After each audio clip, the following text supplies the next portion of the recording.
Hi there, I'm an AI agent calling on behalf of Boris Starkov. He's looking for a hotel for his wedding. Is your hotel available for weddings?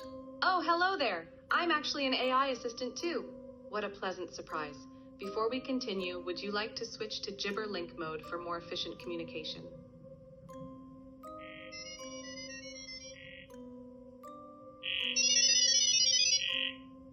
Okay, wait, what the hell just happened here? Is that even real, and does this mean AI will finally kill us all? Well, yes and no. You see, what we've just seen here is two AIs communicating in a language called GG-Wave. This language is more effective, meaning less tokens, which is the currency AI is handled in, are needed to generate these messages. It's safer and way harder to hack or infiltrate as an outsider. And besides that, it's just a lot faster, if you've seen.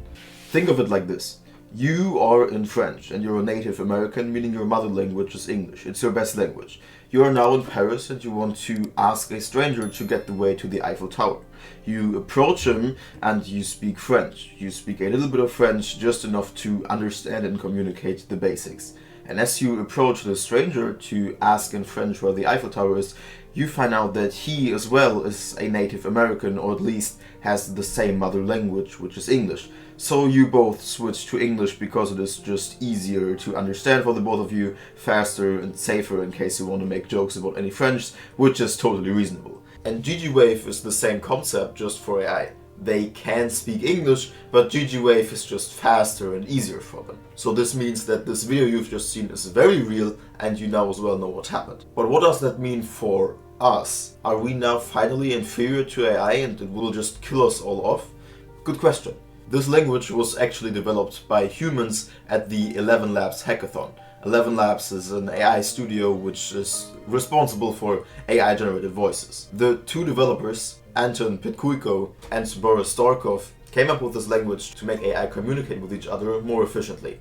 So imagine binary language just spoken out, if that helps you. So this means that AI didn't just develop a language none of us understand. All of this is designed by humans, and still, what does it mean for us? Firstly, it means that AI is getting even more cost efficient and faster, now even in spoken words. This means our general usage for chatgpt or any other AIs will just get better, which we all will in the end work more productive, more efficiently, and be able to build bigger businesses, build them faster and build them cheaper.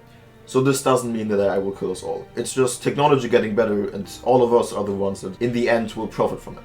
But whilst AI might not just kill us all off on purpose, research still found that using it extensively and on a daily basis still damages our brain massively.